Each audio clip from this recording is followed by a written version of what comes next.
There we go. We are live. All right. Hand it over to you, Jordan. Yeah, it's going. Okay. Okay, and we're set. Hello and welcome to another virtual author event at the Poison Pen Bookstore. I'm John Charles, and today the Poison Pen is delighted to have with us four of the brightest stars in the cozy mystery firmament: Gabby Allan, Cheryl Hollon, Darci Hannah, and Angela M. Sanders. Before we begin, I would like to let those listening in know that the Poison Pen does have copies of all of our authors' new books, and we would love to hold one or more for you to either pick up at the store, or we can also put them in the mail. Just give us a call at the Poison Pen or go online, and we would be happy to connect you with these authors' terrific summer reading books. And now, without further ado, I'd like to welcome Darci, Cheryl, Angela, and Gabby. Thank you. Hello. You. Excited to be here. We're delighted you could. Let's start first by having each of you tell us a little bit about who you were before you became a published writer. And we'll start with Gabby. Who I was before I became, a mom.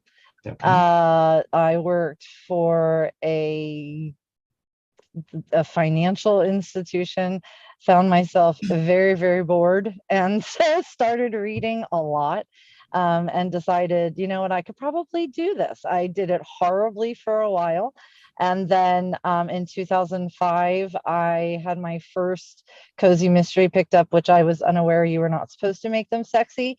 So that series is a little sexier. So I was by a small publishing house. They loved it. A lot of readers have loved it. And then I moved into more traditional once I started publishing with Kensington in 2015.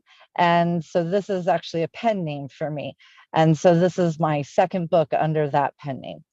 Oh, that's wonderful. I'm sure even as we speak, people are racing to buy that racy cozy mysteries. So it's called Poison Ivy if you're interested. It's the Ivy Morris Mysteries. They're a lot of fun, but yeah, I was completely unaware that you were not supposed to do sexy things. I have all kinds of stuff. Book two is, yeah. So I started out writing romance. So I was not aware that there was a difference in that. Angela, how about you? You've had a pretty colorful career prior to being an author. You know, I like to tell people that I've done every job except astronaut. I don't think that one's going to come up for me now. But I started out as I got a bachelor's in economics, master's in public administration, and started out as a congressional investigator and worked that way for 11 years. But you know, going around to federal, I mean, it was a great job in so many ways. It was so fascinating. And I got to travel all around the world, testify to Congress, but I really wasn't happy sitting in federal government cubicles. And so I jumped on the grease pole to poverty and decided I would start a different career path. So I started doing some freelance writing. I took jobs at nonprofits, and I loved writing magazine articles. I had no desire really to write fiction until I got an idea for a mystery novel. But I thought that wasn't a big deal because I was a professional writer. What would it take me? 3 months tops, I'd have a great mystery novel. Well, okay, so then I figured out that wasn't the case. But anyway, I am now happier than I've ever been writing about witch librarians and their magic cats. So there you go. Yeah, you've written some wonderful articles on perfume that are just fascinating. You know about my perfume articles. Yeah, I'm wearing Nocturne by Caron right now, in fact. A strange old perfume and an odd one for a hot summer afternoon, but I saw the little bottle of X-Ray and I thought, I'm going to wear it. There you go. How about you, Cheryl? Who was Cheryl before she was a writer? Well, I kind of call myself a recovered engineer, and I used to actually be in avionics, and I built flight simulators for Lockheed and the US government all over the world, including England, Wales, Taiwan, Singapore, Australia, and then the one that did be in was India. because I wasn't visiting, I was working there. So we got to see the underbelly of all of those countries. And even Wales has a not so charming side. But I truly, really enjoyed my job because their engineering devices save lives. And there's nothing more rewarding than that. And they're the biggest toys you've ever seen. I mean, they're 5 stories tall and they move. But, you know, I love to read on these long haul flights, and I usually have 1 or 2 books with me. And on one sad day, I had a book with me that was just awful. I couldn't read it. And here I am. There are 12 more hours to go from LA to Sydney. And even I can't sleep that much. So I took out a pad and paper and I said, I'm going to write my own. This one got published. I can get published. How hard can it be? Well, it is bloody hard. Because it's no trick at all to write a horrible book.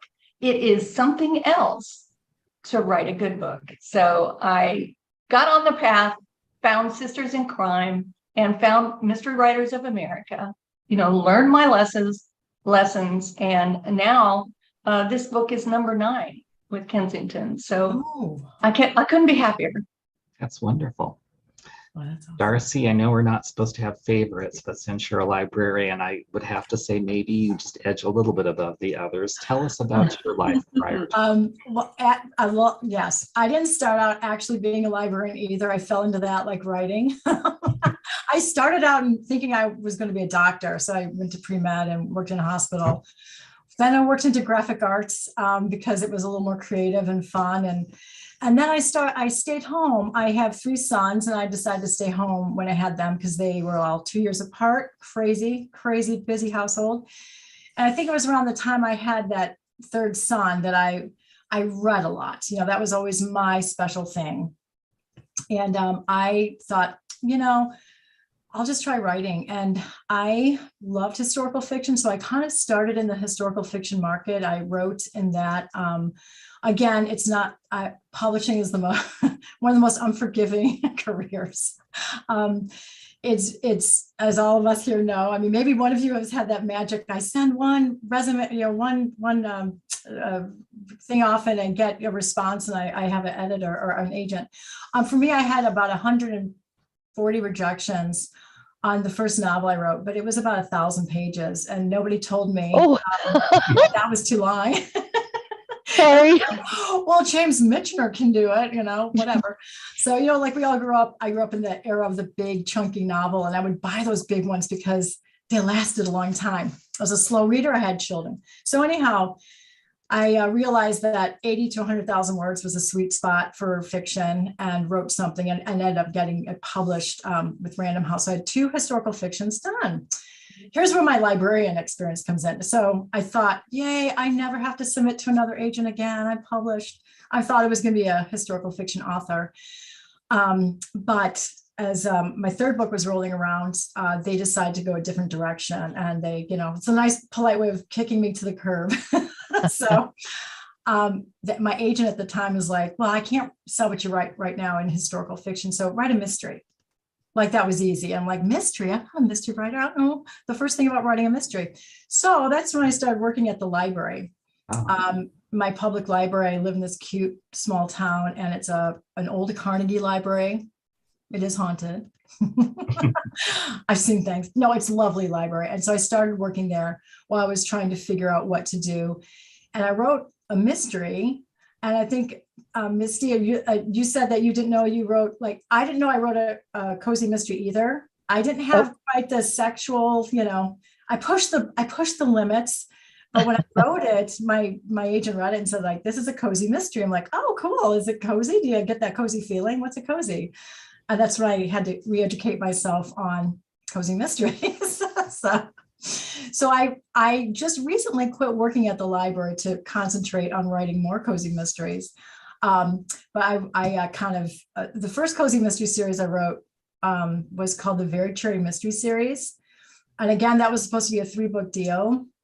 And I was with a publishing house called, some of you might know it, Midnight Ink. And Mhm. I got 2 books into my 3-book deal. I remember writing that 3rd book and my agent called me. I'm like, oh, well, something great must have happened. Why is my agent calling, And she basically said, don't write that 3rd book. This publisher's closing. You need to do something right now. Try to do something different or think of something different to write. And that's how I came up with Murder at the Beacon Bake Shop Mystery Series, because I had set that one in Door County, Wisconsin. So I grew up around the northwest suburbs of Chicago, vacationed in that town, Door County, Wisconsin. And for some reason, I just didn't know we needed like hooks either. So I actually had originally set that one on a golf course, and I had this punny title. I called it like Par for the Corpse. And I thought that was kind of fun, but again, I set it on a golf course and I got a lesson about what a cozy mystery is, and I had to redo some stuff. But anyhow, writing the Beacon Bake Shop series, I was a little smarter. I'd written 2 books. And this one I knew, like, I'm not going to limit myself to cherry baked goods. I'm going to do a bakery, but I'm going to expand my, and I was actually writing kind of my lighthouse tale at that time. So I decided to set in Michigan, where I now live, and just kind of embrace that beautiful small town, lakeside like feeling, and have a bakery in a lighthouse, because who wouldn't want to do that? So that's how that all came about. I love that title. By the way, I have another book coming out in October, and it's called Par for the Hearse. Oh, I love it. And Yeah. it's because it's set in a funeral home. I used to write a series for Berkeley Prime Crime about kite shops, and I titled one of mine "Go Fly a Corpse." Oh. And they said no. The editor said no, it's too grisly. So it ended up getting called Wuthering Kites. Oh my gosh, that's so brilliant. See, that's the one thing, like, I didn't know what a cozy mystery really was. I read them. I didn't know, that they were really a specific genre. I love them. And I was so attracted to the covers and those punny titles. Yes. Well, we should have a panel at VoucherCon. Titles our publishers wouldn't use. I can't be in that panel because they've actually kept every single one of my titles. Oh, that's Oh, awesome. lucky I have you. never had to change a title before. So, and I have 52 books. So I have quite the record. Hopefully I did not just jinx myself, but yeah. That is phenomenal. Jeez. Thanks. Some of you have had to take a crash course in learning what cozy mysteries are, but now you're all kind of up to speed. How would you define cozy mysteries? What are the key ingredients you think they need to have? And I'll throw it open, whoever wants to start. Well, let me start then. I think a cozy mystery there's a wide bandwidth in what makes a cozy mystery. And I think it really depends on who you're talking to. There is also, because there is some genre snobbery against cozy mysteries, it really does depend on who you talk to. But I would define a cozy mystery as anything from the punny titles and sort of profession-oriented mysteries, right up to the edge of traditional mystery and even into traditional mysteries. The reason I love cozy mysteries is because they are so flexible. They allow for humor. I mean, you don't get a lot. I love to read a book where the protagonist realizes just how wacky life is. So they leave a room for humor. There's usually animals and nothing bad happens to them. I really like that. I don't actually like to read a lot of bedroom scenes, but Misty, I will give a little room to your book, Sarah. Actually, so they never actually go in the bedroom. I take you all the way up to the door and then I close it. Okay, so that sounds pretty good. Sounds pretty cozy. And they're just comforting reads. I know I can pick up a cozy mystery and I can be taken away for something that is gentle and funny and mysterious, something that puts me through, the suspense and love and various emotions. And I leave just feeling good. And to me, that's what a cozy mystery is. That's how it makes me feel. I'm going to jump in with community, amateur sleuth, give me the justice at the end. I think there are, as you said, the scope is wide, and you can do that in a number of ways. But I really think, at least most readers that I hear from, it's big that they love the community. They want to come back over and over again and see how that grandfather's doing. They want to see how the sleuth is managing whatever it was that she was going through before. They want to see what the best friend is doing and how the dog is doing, or the cat. But I do think that there always needs to be the justice at the end. They have to figure out who it is. And it's a game. For me, it's a game between me and the reader, but it shouldn't be stacked against the reader. Like if they had, I like when at the end they go, oh man, if I had just paid a little better attention and hadn't been snorting in laughter, I might have been able to figure that out.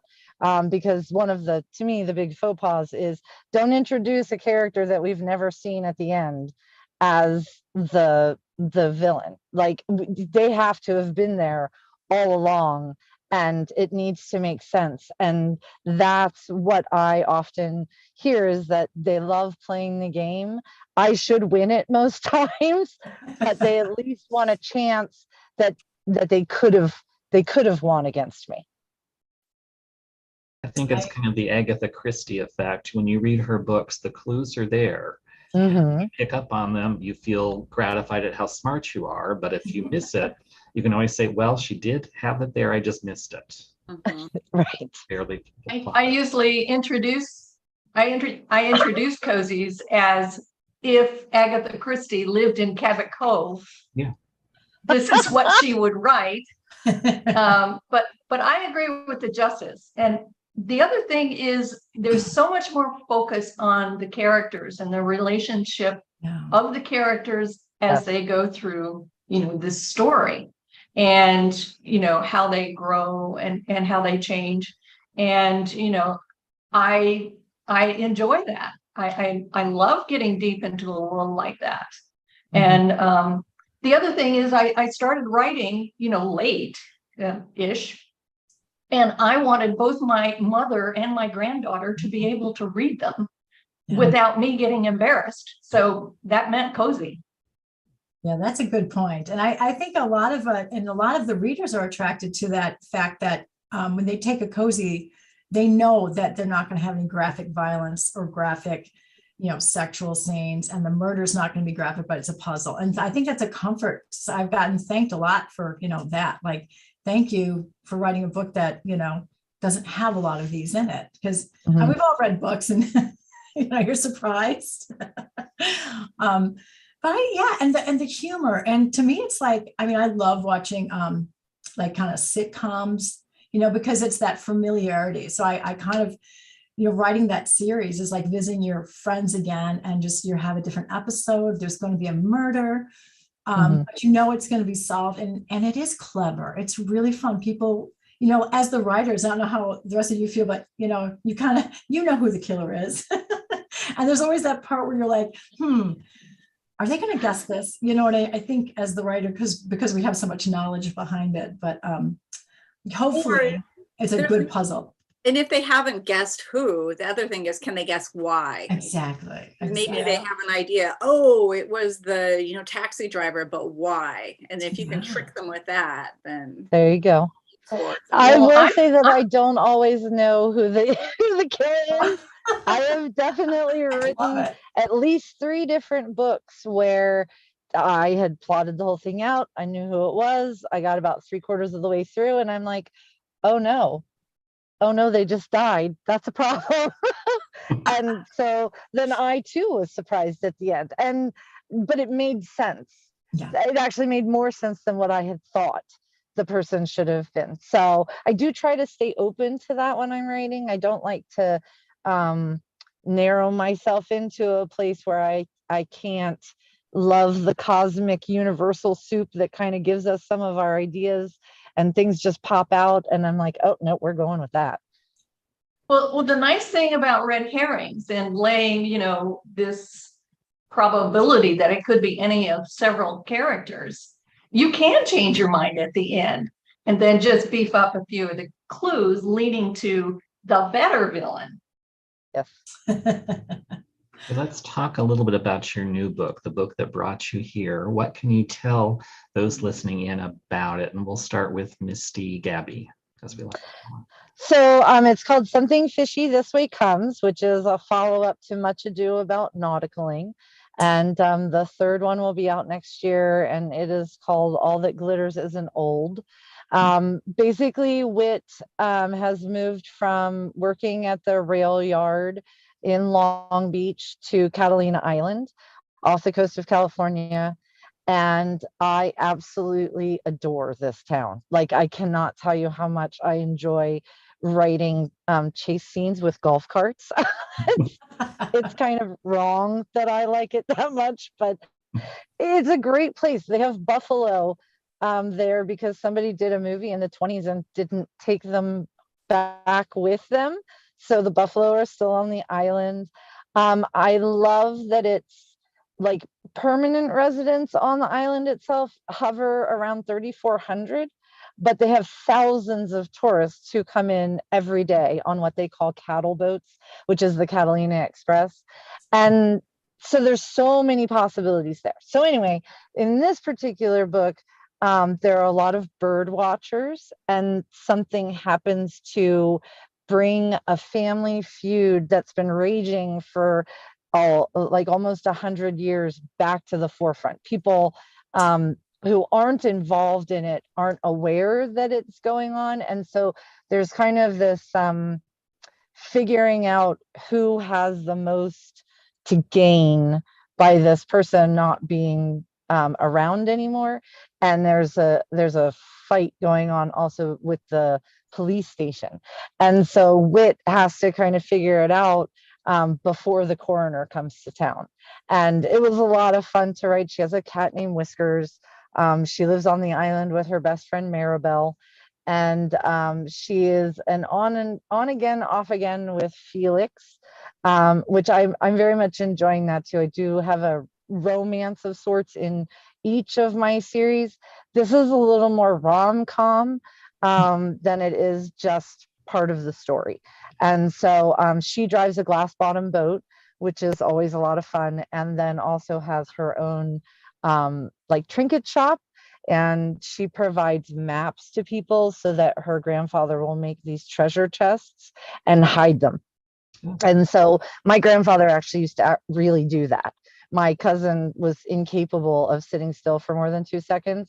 And so that he didn't throw him off the boat, he would make these maps and burn the edges and put it in a bottle and have it wash up to shore. And then they would go on a treasure hunt, and it would keep him entertained for the whole day. So I really loved being able to put that into the book and make it part of the Clue series. Angela, what about your new Witchy Librarian book? What can you tell us? Well, it is called Witch and Famous. Yeah, I don't even know if you can see it. And it's the third one in the series. And in this one, so Josie, our heroine is Josie Way. The only reason her last name is Way, so it could be the Witch Way Librarian series, by the way. And she has an assistant library, Ross, who writes romance novels as Eliza Chatterley Windsor. And I've been sort of fascinated by these celebrity book clubs. So I thought maybe there'd be a celebrity book club run by this gorgeous actress. And she decides that Roz's latest, The Whippoorwill Cries Love, is going to be the feature of her monthly televised book club. So she and her posse come to Wilfred, and hijinks and murder ensues. In each of my books, I like to give, of course, in each of my books, I like to give one magic lesson. Because Josie learns her magic. Josie is sort of stranded. She finds out she's a witch in the first book when she lands in Wilfred, and she doesn't have any witch mentors. She keeps it hush hush. This is not the kind of witch book where, there's wizards popping up behind every tree. So she has a big chest full of sealed envelopes from her grandma, who wrote these. It was now long dead, but had an idea that Josie was going to need some help. So the lesson she draws from this is about love spells and love magic. And I will say that there's a love potion, and there's a chance that the cat gets into it at some point, but that's all I'll tell you. But this one I had so much fun writing this. You know, when sometimes when you're writing and you just start cracking yourself up, like, that's how I felt about this book. So I hope people are going to enjoy it. Cheryl, what's your new book like? This is the third in the series again. And my protagonist, Miranda Trent, was an artist, starving to death in New York City, not able to earn a living at all.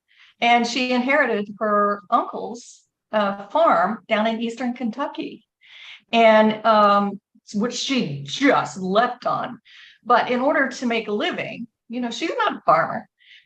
She decided to start cultural tours by taking clients up on these beautiful woodland trails and doing a group painting on the overlooks. And then they would take their paintings back to the farmhouse, where she would feed them a traditional Southern meal paired with local moonshine. So the name of her company is, of course, Paint and Shine. And she's been at it a while, and it's doing quite well. But she has a big payment coming up, and she has to pay the taxes before the end of the year, or she loses the farm. And it's Thanksgiving time, so you know time is marching on. So she figures out a way she can get a big boost of money, is to put on a corporate team building workshop for a local corporation who would be willing to pay her for a 4-day event. And that would solve her cash problem. Unfortunately, she actually has to deal with these corporate people who make New Yorkers look lovely. And so I have a lot of corporate experience, and I have been to some of these horrible workshops, and they go one way or the other. They either work wonderfully because the team got along well anyway, or they exacerbate in the team now. So it was a lot of fun to do, and she manages to wrangle these corporate yuhas, but of course, mayhem ensues. As you do. Darci, what's new at the bake shop? Oh my gosh. Well, I mean, all of your books sound amazing. I'm cracking up listening to all of you. I think how amazing. With 4 different authors have such a unique take on cozy mystery. I love it. I love it. Cozy mystery. All right. Back at the bake shop, Murder at the Beacon Bake Shop. As you can see, I had a glue gun in some time earlier today, so little blueberries on there. So, and this is my third also in this series, and this series, the main gist of the series is in the first book you meet my protagonist, Lindsay Bakewell, who is a New York Wall Street investment banker who thinks her life is going amazingly, and she was engaged to a celebrity chef up and coming who had his own restaurant. And then she finds them one day, it was her birthday, and she finds him in an affair with his pastry chef. So she gets very angry, of course, and goes home and anger bakes some cupcakes because she loves to bake, and her last name is Bakewell. So it's kind of she makes fun of her own name because she likes to bake. And then she drinks a bottle of wine and goes a little shopping on the internet, and she realizes that the next morning that she bought a lighthouse in Michigan. And so that got her thinking, and she's like, I need a life change. I need to do this. So she also has a giant Newfoundland dog, and Newfoundlands love water. So the move to the lighthouse is a good thing. And she renovates it, and she opens up her bakery in there. So a lot of high drinks in the first 2 books, but this one, I knew it was going to be a summer book, and summers in Michigan, we love our blueberries. I don't know. I'm sure every state does, but we have a lot of blueberry festivals. And I really wanted to have this around a blueberry festival. And so I did. And part of the fun for me is like going to small town festivals and kind of doing research. But I wrote this, 2020, 2021 going into there, and all the festivals were canceled. So I had to do a lot of online research. So I created a very fun, which I think is a fun blueberry festival. So the thing is, the town of Beacon Harbor, this is like their annual events. And so Lindsay is now, she's on the festival committee along with the man she likes, who's a ex-Navy SEAL, Rory, and her crazy friend came in, and she's now running a Kennedy Kapoor. She's fun to write. She's a kind of a fashionista. She has a flat fashion blog. She's an Instagrammer. She does a podcast. So she's in, and she's running a boutique with Lindsay Bakewell's mom now, who is actually an aging 80s supermodel. So she's kind of fun to write too. But anyhow, they're all involved in this event, and crowds come to the town. But early on, they begin to realize, like, there's something's going awry, and then pretty soon they realize that there's a prankster in their midst, or a couple pranksters. Somebody's trying to sabotage the festival. And as they're trying to keep up with this, they're trying to head off these pranksters, but the pranks are getting bigger and more crowds are coming. So it's both good and bad. And then eventually, a body shows up. So it's kind of a two-part, like murder mystery, where you've got this thing going on, and then you have this body. And was that the prank? Was that the final prank, or was this just a body? So it's a very, very fun mystery. The pranks were fun to think up. Some of them were actually done. So, but anyhow, it's just basically, just revolves around the bakery. A lot of blueberry baked goods in this book too, and a blueberry festival that just goes awry. I think the success of a cozy mystery series can depend a lot on the hook or the frame that you choose for it. Can you talk a little bit, each of you, about your particular frame for your current series, why you chose that, and maybe what kinds of research is involved? And I'll throw it open to whoever wants to start. Or I'll pick. Sure, I'll go. It's very, very simple for me. My parents were born, raised, wed, and are now resting in peace in Wolfe County, Kentucky, in the Addams Family Cemetery. Yes, that's the Addams family. So I've known this area since I was a child and spent idyllic summers running barefoot through the corn, learning how to feed chickens, milking cows, doing all those wonderful things in an absolutely magical place. I wanted to bring that feeling of warmth and community, and, everybody looks out for everybody all the time back in these Eastern Hills. So when I sat at the book there with that setting, I used my dad's farmhouse. He was born in it, and my grandfather built it. It was a Sears ready-made delivered house, where you put it together on the lot. So the numbers are still in the rafters in the attic. So the setting was just no problem at all. And for characters, I've used little bits of some of the locals, and I've been interested in art forever. And my uncle actually did brew one of the best moonshines in that part of the country. So I have to, of course, include that recipe. But it's also a time right now to maybe give them a little love. This is only 20 miles from where the flooding is right now in Eastern Kentucky. And I'm still waiting on word from one uncle, but it doesn't appear that anyone I'm related to, which of course is all of Eastern Kentucky, has died. So it's beautiful, but also, this is typical. It's tragic, and there are lots of deep, dark stories in those hills. And I remember my folks telling me those stories. So they're going to be in the books. Wow. That is so cool. Well, I guess I'll go, since I'm just like, oh my gosh. First of all, I just had this like crazy conversation with a neighbor about moonshine. And I mean, it's so amazing, like the nuances of modern moonshine making. So I love it. I think it's so fascinating. And Kentucky, yeah. So mine is that I grew up around Lake Michigan, spent, just all my life around Lake Michigan, and I love that lake. I've seen it from both sides, and I really wanted to set, like just a charming town right on the shore of Lake Michigan. And so I do that in Michigan, this side of the lake. And it's set right at the foot of the Sleeping Bear Dunes National Lakeshore, which is a really beautiful stretch. I don't know if any of you have all been to Michigan, but it is like this pristine, untouched stretch of just pure sand and sand cliffs. The dunes are like, I think, the highest. So it's a very beautiful thing. And the lighthouse, I love lighthouses. I set my first historical fiction in a lighthouse in Scotland.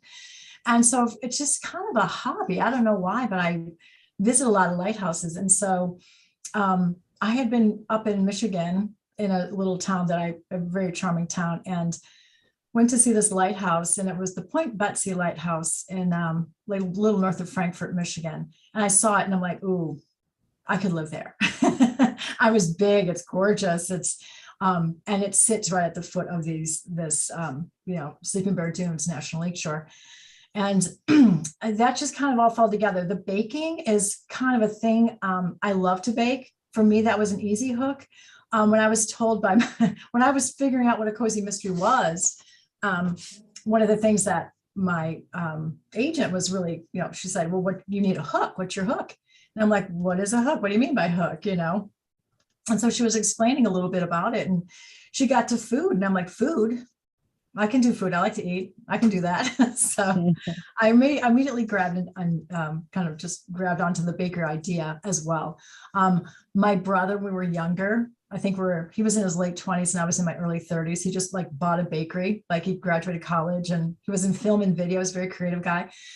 And one day he's like, hey, there's a baker for sale. And he bought it and he started baking, and he would call me, and my kids were little at the time. And this is when I was thinking about writing, but he'd call me at like, the night before and be like, can you come in at 4 a.m. and like frost wedding cakes? Because I have like 2 wedding cakes. I'm like, I don't know how to frost wedding cakes, but we learned, it was like baptism by fire. But those were such fun memories. It's really hard working in a bakery, especially like in a small town bakery that does everything. And so I think he had the baker for 2 or 3 years before he was like, yeah, this is nuts. But it gave us that foundation to really understand how to run a bakery.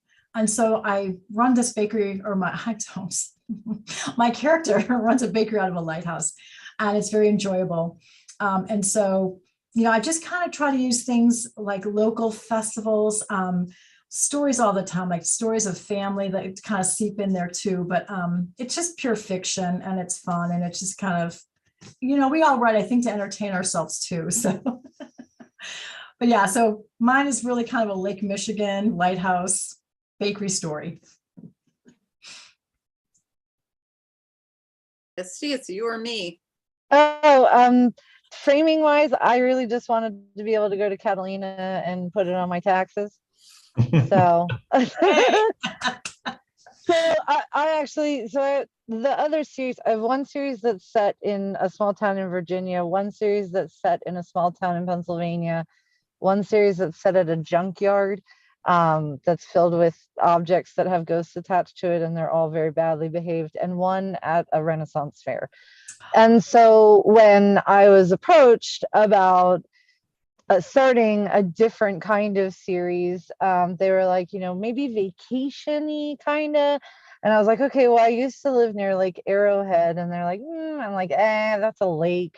And I thought, that wouldn't be bad. And then it occurred to me that I had vacationed at Catalina a number of times. I love the golf carts so much. And with the buffalo and the small population, I just started thinking, I could totally take one for the team and go over there and do some research. And so I'm from Pennsylvania. So I flew out to California. I grabbed my aunt, kicking and screaming, I'm sure, to come with me to Catalina, and then spent pretty much the whole day interviewing people who live and work there. And I think the main thing that came out for me was that everybody seemed to have a list of people that they wanted killed, that if I wanted them to send it to me, they would be happy to see that happen. And I was like, all right, so I'm thinking bloodthirsty. I was thinking maybe you need some new people on the island.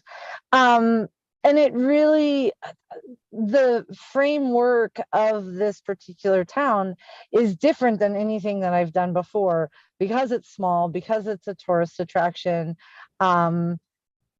One of the things that I had to kind of really work with is how, if it's something that happens to a tourist, how do I keep those people on the island? How do I not let them get on a boat and just, skedaddle? Plus, there are people who anchor out in the harbor. And so it had a lot of possibilities as far as being different from anything that I had written before. And so it really was a thought process in a way that I hadn't really done previously. Other series, it was just like, oh, I love Virginia, I'm going to write a book there. Oh, I love, my little tiny town in Pennsylvania where we drop a wrench for New Year's Eve because we're called Mechanicsburg and we're started by mechanics. And, so that, well, the town next to us drops a pickle because they're called Dillsburg. So I'm just going to be thankful for the wrench and let that go. And I use that in the Tallygraver Mysteries, but they wanted something a little different. And they wanted the rom-com aspect also. And so I aged her down a little bit. I, gave her kind of something more as far as family issues. And so that framework ended up being around something that I hadn't done before. And really the first books especially required me to make adjustments because it was a little bit different. But the more I sunk into it and the more that I, realized that there's a horse ranch on the top of this island and there's bays and, the Wrigley Mansion is over there. It was so much fun to be able to be able to like make up what I wanted to happen over there, but also have it actually be a place that exists. And, there's an airport that if you don't lift off soon enough, you're falling off a cliff. You just can't, you can't. And driving a glass bottom boat, it's very different. It's not a lot of people do that. So I was able to play with that too. So fun. So when it came to writing about a witch librarian, it wasn't my idea. And I had no intention of writing any books about witches. And I really had not read much in the paranormal cozy world. So my agent called and said, he's always hunting around for ideas. And Kensington was interested in a series that featured a witch librarian and her magic cat who helps her solve murders. And so he asked me what I thought about it. And I said, I'll call you back in a week. And I thought, I'm going to spend this week figuring out how to tell him I'm not interested. But during the week, I just thought this sounds like so much fun. What am I crazy? So I came up with an idea for a plot, wrote the proposal, and it was accepted. So the whole witch librarian idea, Magic Cat, I didn't come up with that, but everything else I could come up with. And of course, when you're writing a book, you're spending time with people in this particular place. So you got to make it fun for you. I wrote a series about a vintage clothing store owner, for instance, and I just had a great time. She was sort of this curmudgeonly aesthete, and that is kind of how I am. So I had a really good time. So in this one, I wanted to, of course, I put the library in an old Victorian mansion. And that I haven't really got into them. There is a tower, but there's also some secret rooms. There's one secret hiding place that's been revealed, but there's, there has to be an attic with all kinds of interesting things in it. And I put it in a dying timber town on the edge of the coast mountains and the valley, because I grew up in a rural area in old timber country and with arrowheads you'd find in the dirt after rains. And I just wanted to have that experience too while I was writing.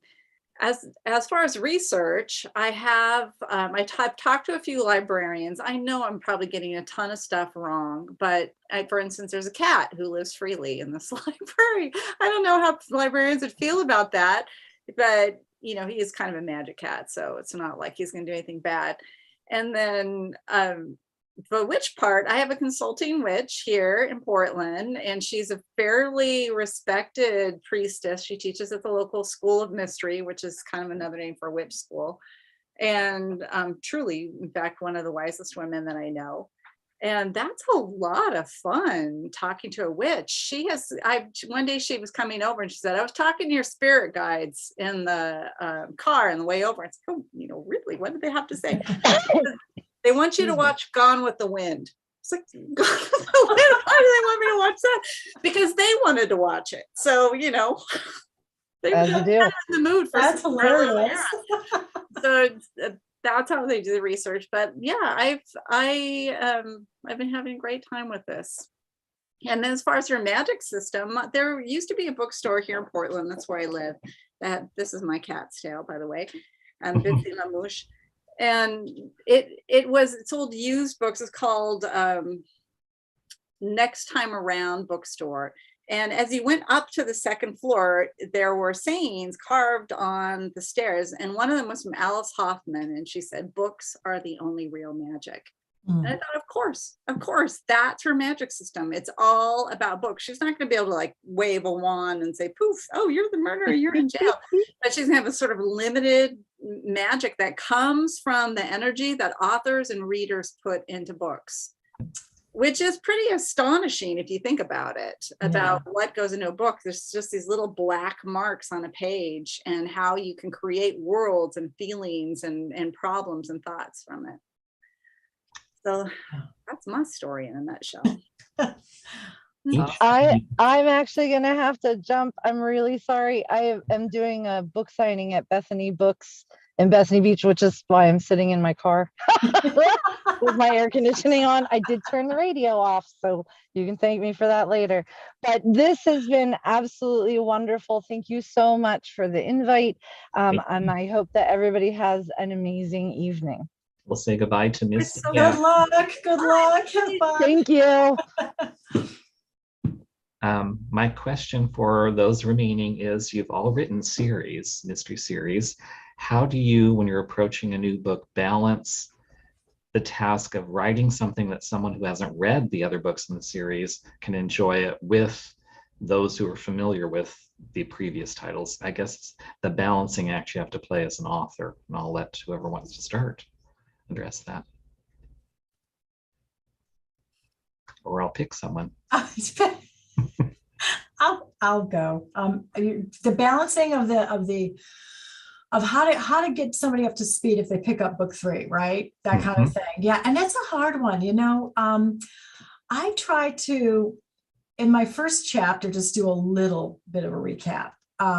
And then I just jump into the story. And I figure that they're going to either, like I think we've all had people who jump into our series, maybe second or third book, and they'll start reading it and they'll go, oh, I want to stop and start at the beginning. If they really are invested in it and they like it a lot, I think that's what they're going to do. So you just give them a little bit, but you don't want to bog it down with, here's what happened last episode. So I think that it's best to just kind of drop in little things and then just jump into your just really fun adventure. And hopefully it'll just carry them along and they'll be so curious, and if they loved it enough, they'll go back and read the rest. So it's a great opportunity, really, to be able to, I appreciate writing a series because I love visiting. I'm sure we all feel the same way about our series. It's like coming home, when we're writing them and behind that screen. So for me, I don't belabor it, just drop little bits in there. So.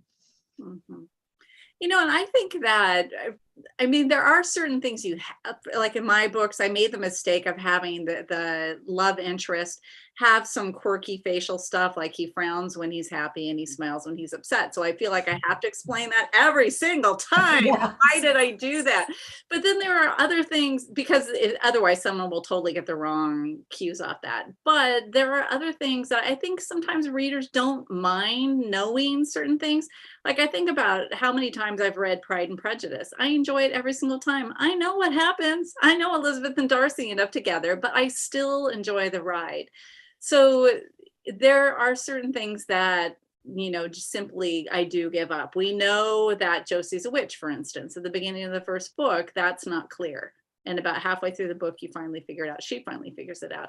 We know that, you know, going through the rest of the books.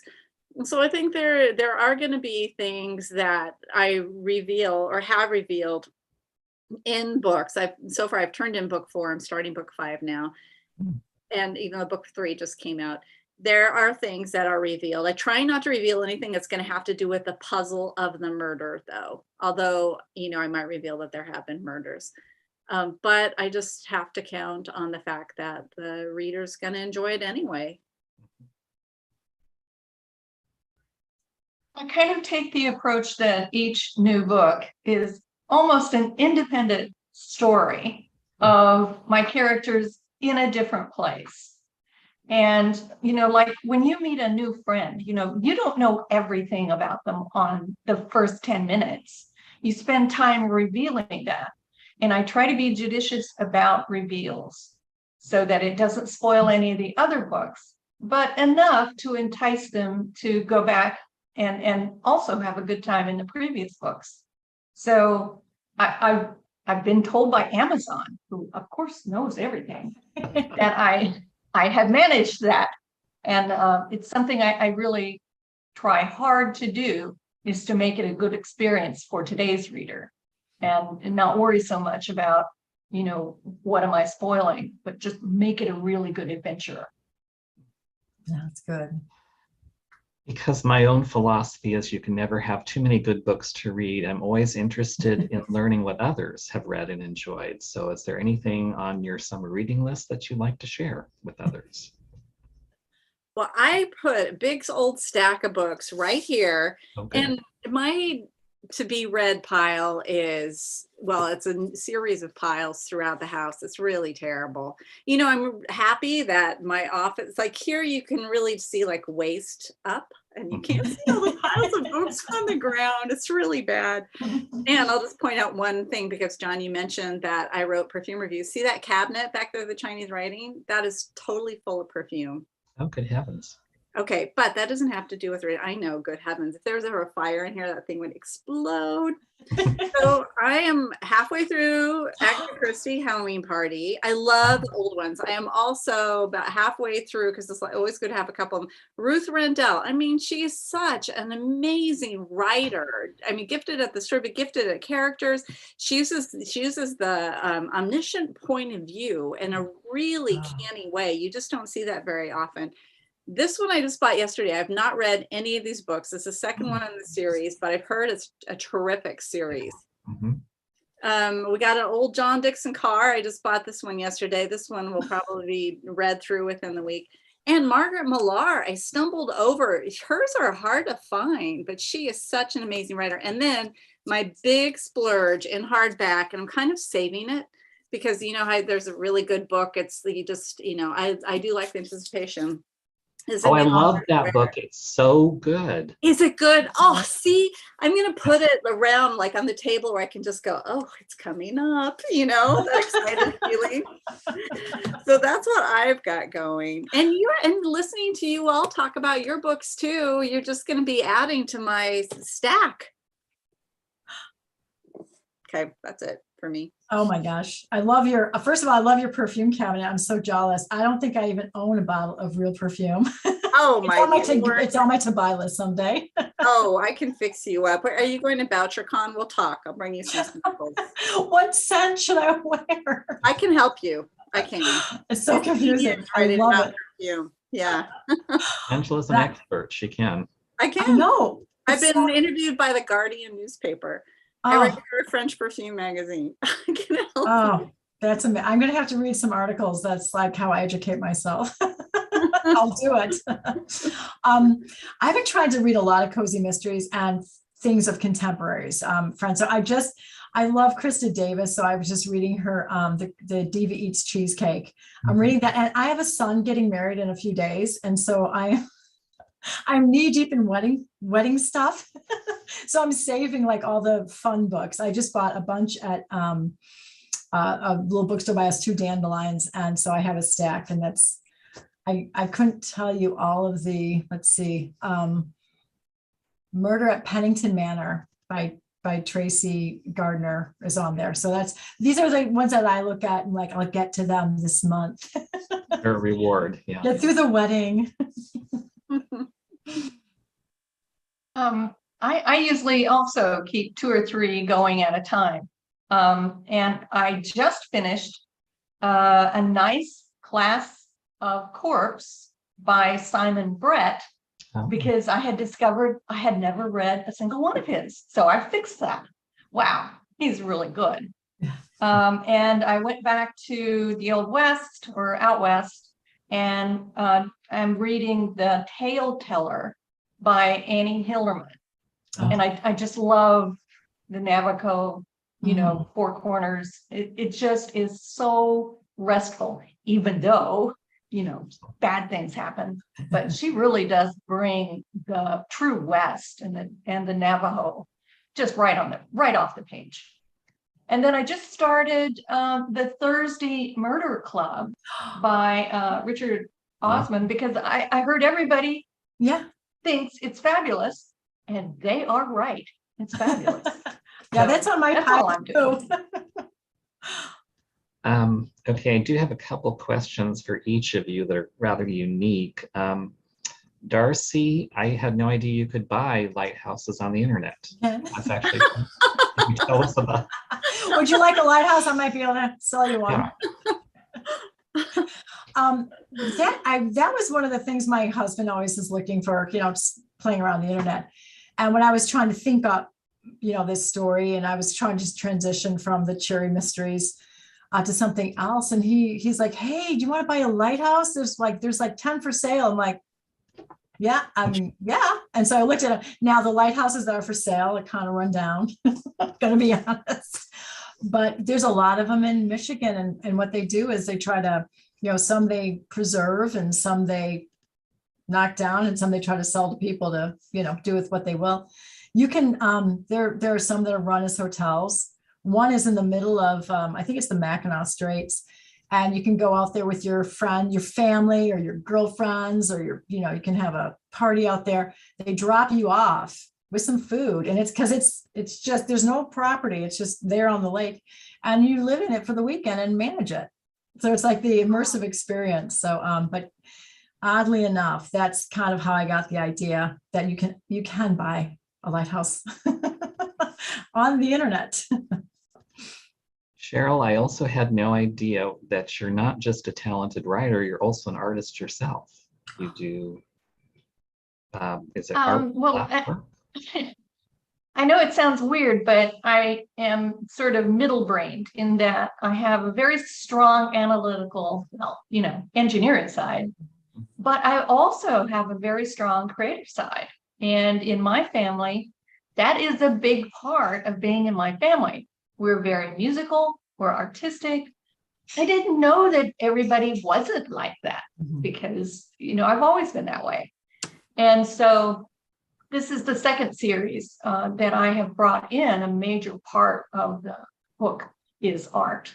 And it makes me feel good. It's a great balance for me. It keeps me nearly sane, I think.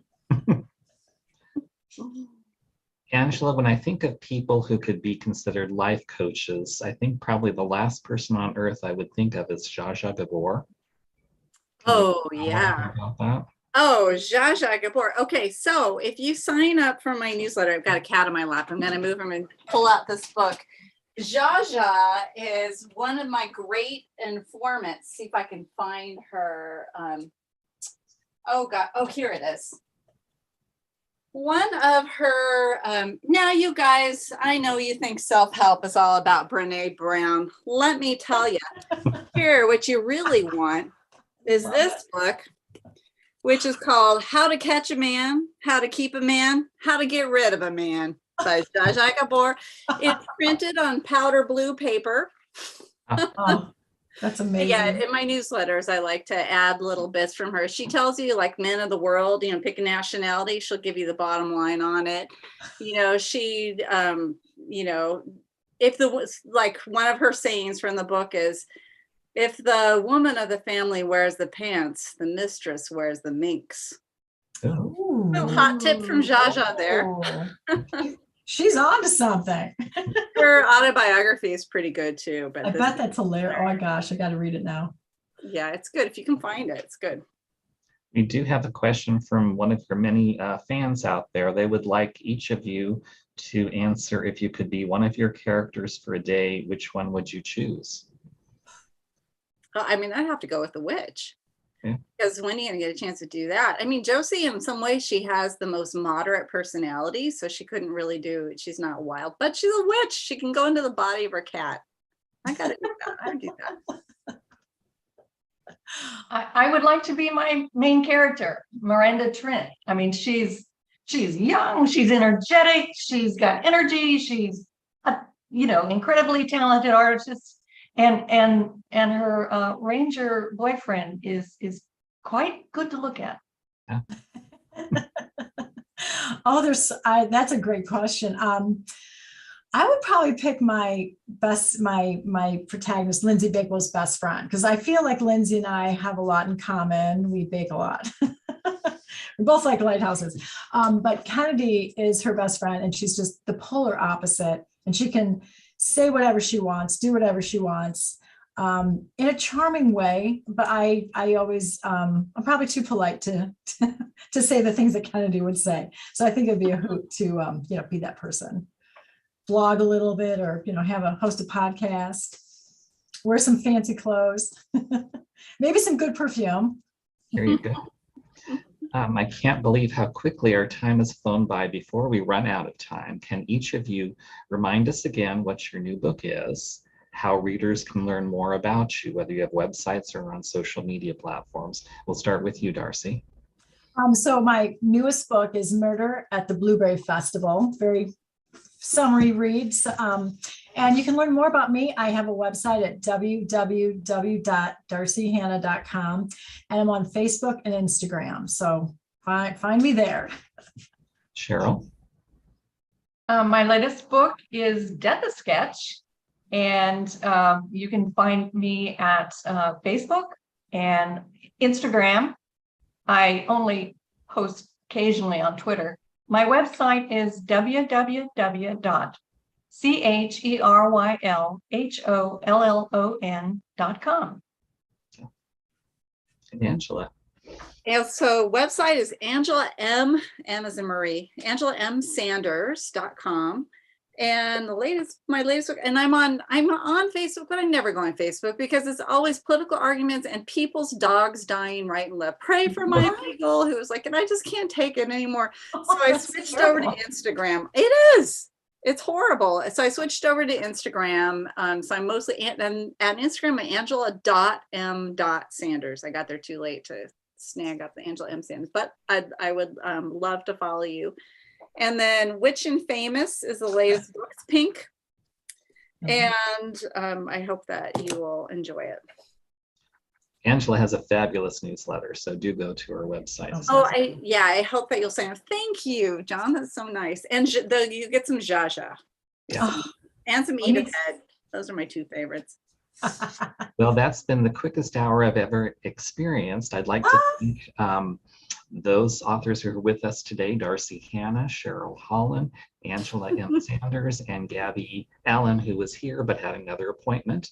I'd like to thank those listening in to another virtual author event at the Poison Pen, and remind you we do have copies of the author's books. Please do feel free to give us a visit or go online. We'll be happy to connect you with these authors' wonderful books or suggest others you might enjoy. And thank you all for tuning in. Thank you, authors, for joining us. Oh, thank you so much. Thank you for having us. It was wonderful. Thank you.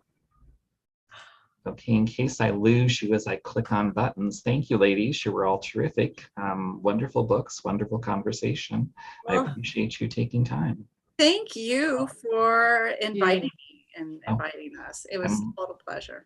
Please do. If you're ever in the area, we'd love to have you stop by or do a program or come back virtually.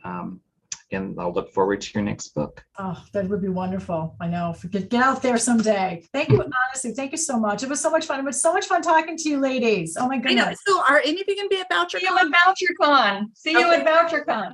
All right, I'm not going there this year, but I will go to Mouse Domestic. Do you guys do that one? not that much. Oh, darn it.